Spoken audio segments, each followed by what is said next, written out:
Happy Sunday, beautiful one, and welcome to episode 2 of the Sunday Read.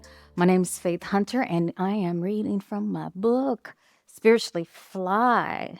Oh, yes, I'm excited. I'm excited about this series. Let's get started. Here we go. We are on page 2. We're still in the introduction. Let's do this. The section is called We Are Divine Beings Walking a Path. In the 1980s, I struggled daily as a young girl to find the answers and salvation within biblical texts. I regularly flipped through the Bible for God's guidance on such matters as the Mount St. Helens volcano eruption and the divorce of my classmates' parents. Multiple times a week, I would open my little green King James Bible and just read. The more I experienced in life, the more I would read and attempt to understand. I even found myself drifting off during Sunday school, wondering why God talked to my grandparents but never answered my questions and prayers. My greatest question revolved around my brothers who were infected with HIV. I simply couldn't figure out why. If God was real, He didn't stop this from happening. As a result, I drifted into my 20s with a lack of a divine alignment or spiritual connection. While my outer layer was glittered with Southern charm and perfect manners, my inner self was a hot mess. At the age of 23, while my older brother was fighting for his life, I rolled into my first yoga class. It was the 1990s and an interesting time in my life, but it was hard for me to focus on anything but work, graduate school, beauty pageants, and a family in turmoil. The yoga experience was odd, but a dear friend thought it would help. I recall doing a little yoga on PBS with Rodney Yee around the same time, but the yoga room, surrounded by noise of men dropping weights, was nothing like Yee's Hawaiian practice. Wearing all white, the teacher opened with a chant I didn't understand, guided us through some type of deep breathing, and told us to keep up or be kept up.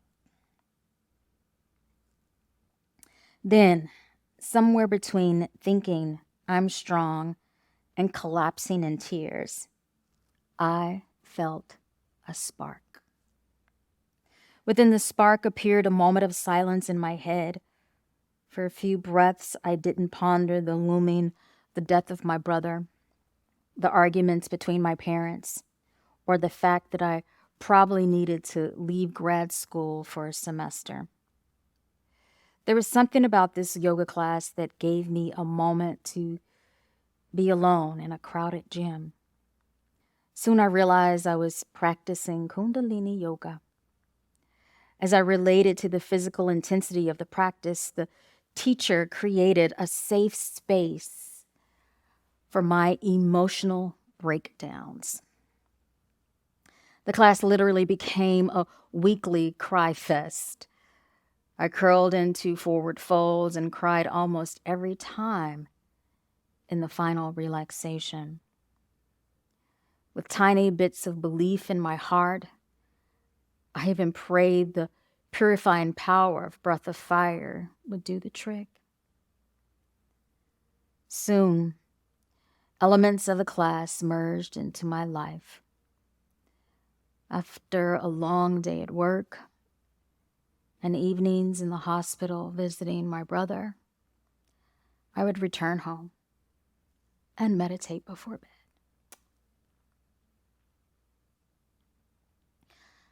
And somewhere, that one yoga class a week gave me hope. Oh my God. I'm going to pause for a moment.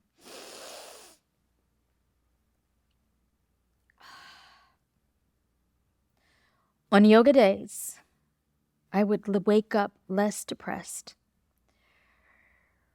rarely argued with my mother, and always felt excited to stop by the hospital to kiss my brother goodnight. Yoga didn't supply the answers, but it was enough to release a few layers of pain.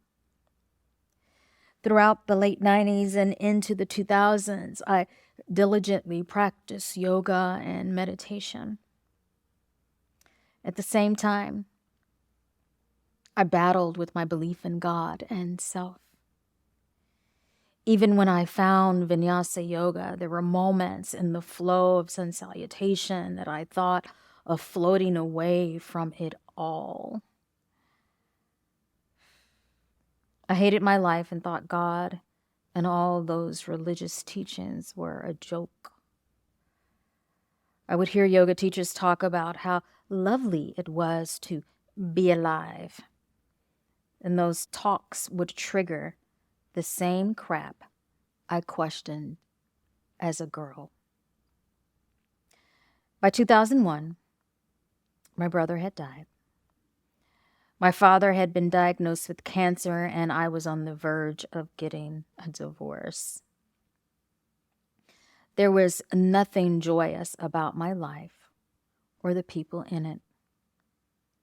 My self-pity was over the top, yet the paradoxes of my childhood spiritual beliefs were strong.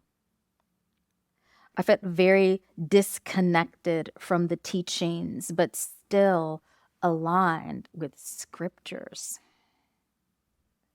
For instance, in the morning, I would read Psalms 143:8. Let the morning bring me word of your unfailing love, for I have put my trust in you. Show me the way I should go, for to you I entrust my life. And I trusted that upcoming day would be better and less painful than the day before. I would say to friends that it wasn't religious or spiritual, but I prayed before eating. Oddly enough, I remained attached to who I am. Faith Hunter.